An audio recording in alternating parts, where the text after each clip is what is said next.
If you're 15 today, the job you might have when you're 25 might not even exist yet. Let that sink in.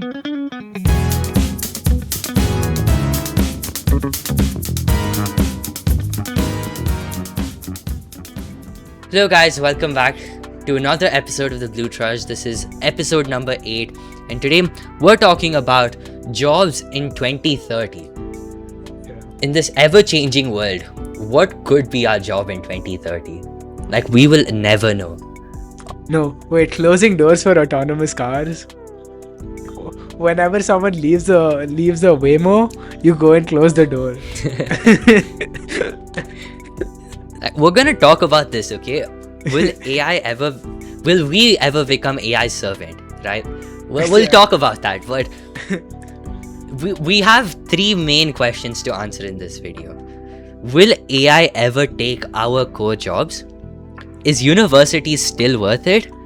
And what are the skills that actually matter that will get you a job in 2030 and sustain it throughout like 2040 and maybe even 2050? Right? So, would you like to ask me the last question? Yeah. Would you mind explaining what skills would actually get you a job in 2030?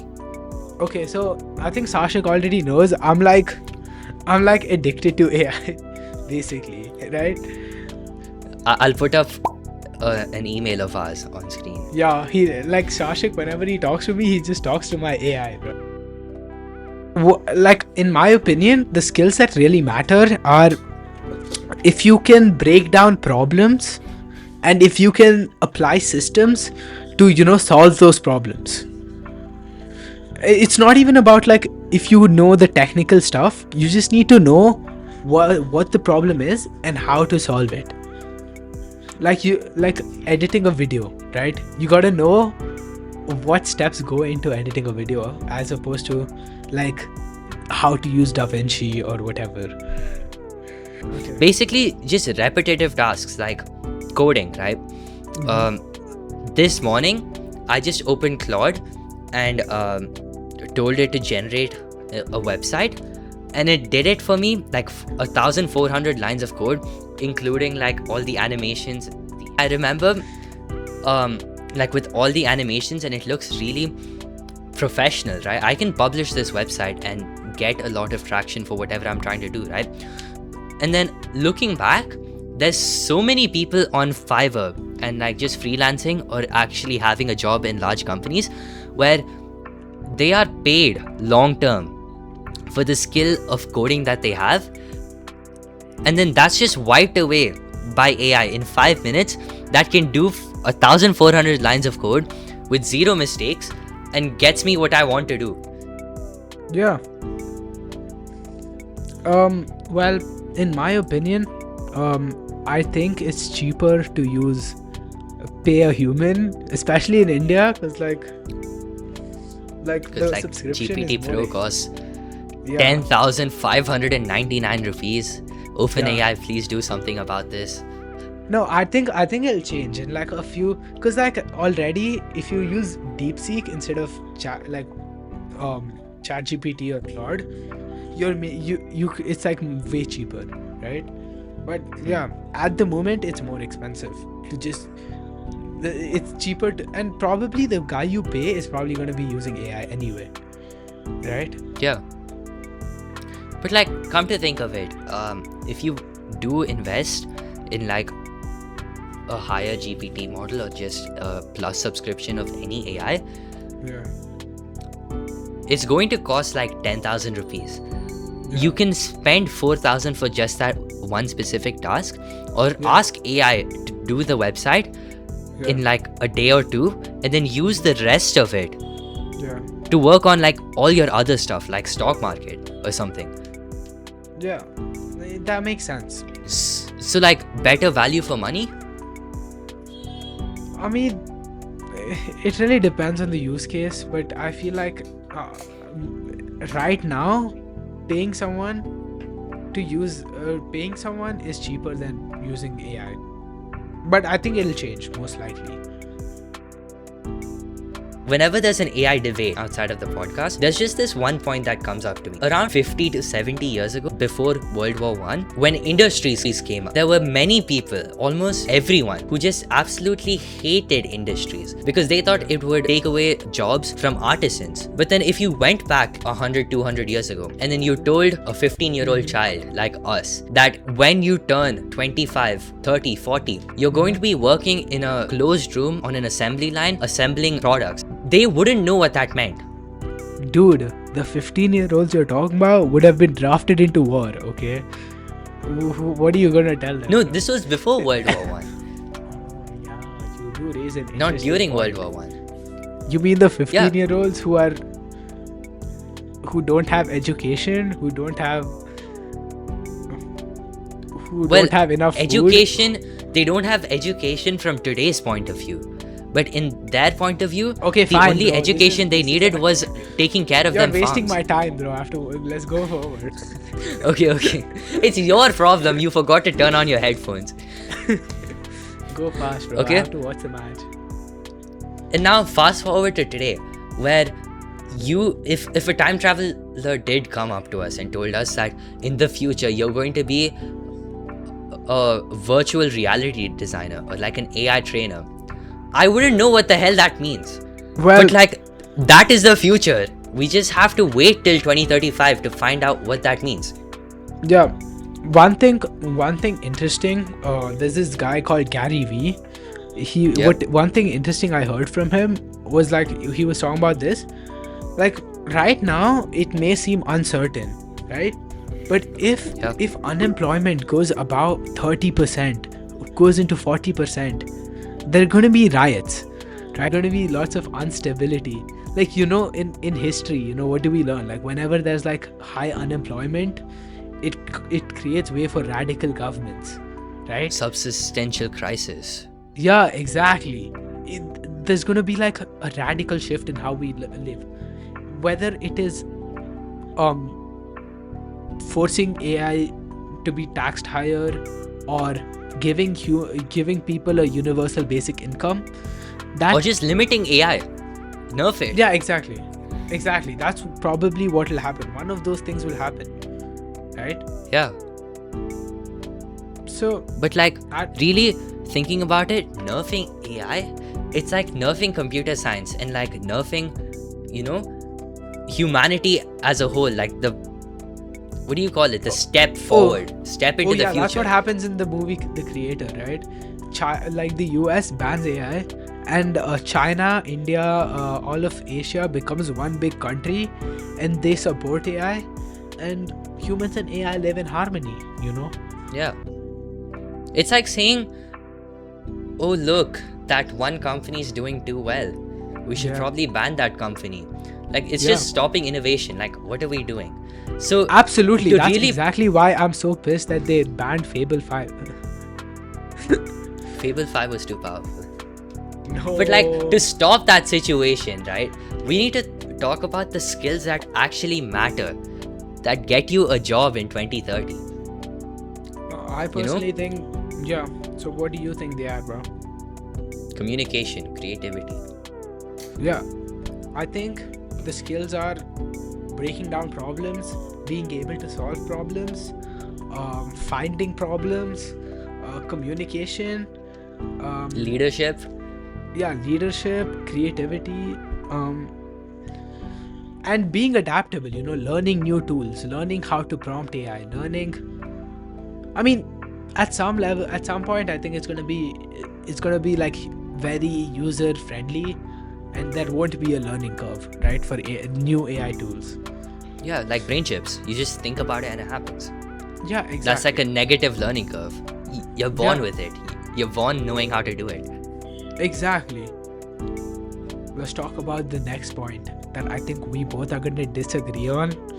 Like Is university still worth it? I think it is. I think absolutely not. Right? It depends on what kind of university you're talking about, right? If you say IIT, JEE, depends. Like if you're going to a creative degree, not necessarily like arts, like law maybe. Law might get taken by AI, but like most science degrees are taken by AI. Computer science is a dead subject already. Okay, Yeah. if you're writing the IIT, JEE, getting into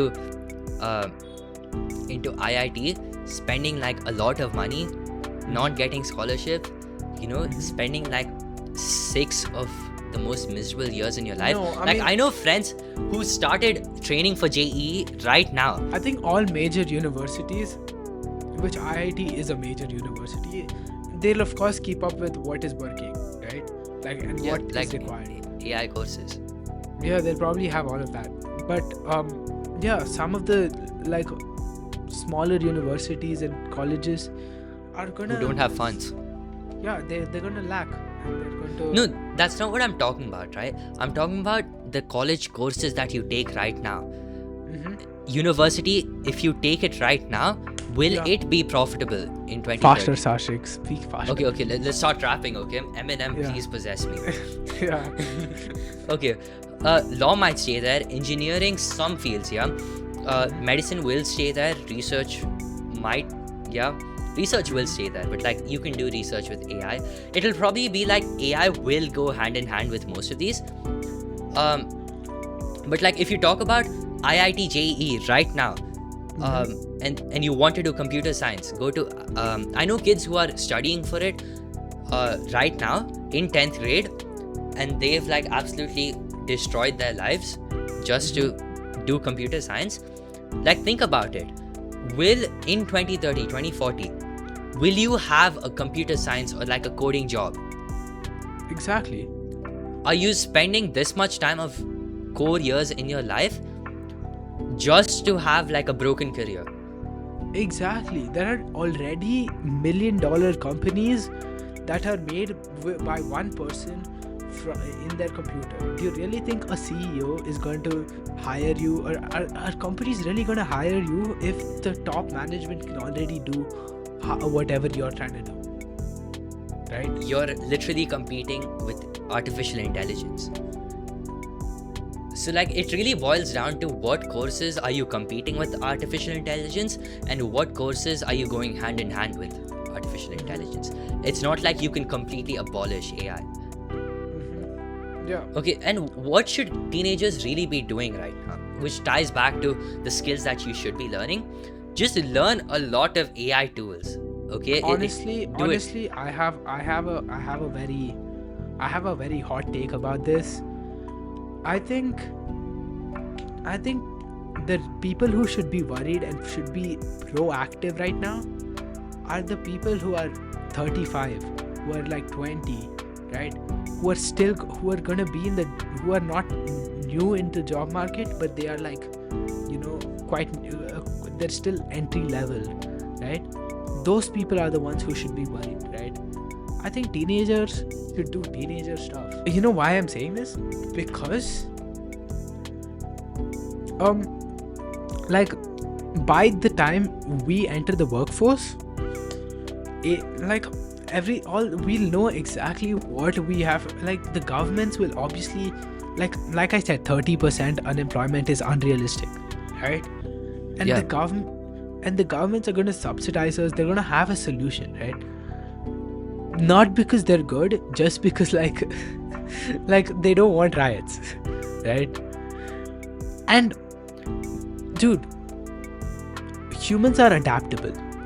If the world really gets that bad, humans will find a solution, even if that means going and living in the forest off your own food, right? And that's why I think teenagers should not be worried about AI or what the future holds. They should enjoy their lives. Do it out of a place of fear. You should do it out of passion. Exactly. Because there is nothing to fear for teenagers. But like at least in this conversation, right? What should teenagers be doing? I think it's more like AI is eating up. Like think about this, okay? You're going to a show and like there's 100 seats. There's this new guy who's trying to, like a VIP who took up 30 seats or like even 50 seats. Yeah. And the rest of the 100 people have to fight for this 50 seats. What is your edge on that? Are you paying extra money, or do you know connections inside the theater, right? That's what we're thinking about in this conversation. What teenagers should be doing, it's more like man versus man instead of man versus machine, because machine is inevitable. Machine is going to take up half the seats, or even more than that, just to have an edge on other humans. Okay, you should be doing at least 10 minutes of AI work a day. I don't like. Okay, so one thing I would like to say, okay, before this thing ends, right? Yeah. Like right now, it may seem like people who are entering the job market are cooked, right? But It's not like 5 years. No, a lot of people. It's like that right now, right? Oh, shit. But a lot of people. But in the future, right?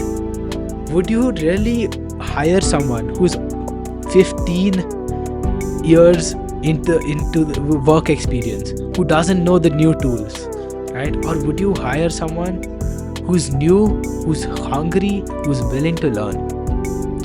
And that's really what I think, and which is why I think unless you're actually interested in AI, or unless you're actually interested in all the stuff that's going on, I think you should just do what you enjoy doing. Because however scary it may seem, there is always going to be a path, and it's just you got to open your eyes. You can't have tunnel vision and be like, I want my future to be a normal 9-to-5 job, you know. You should be adaptable. Exactly.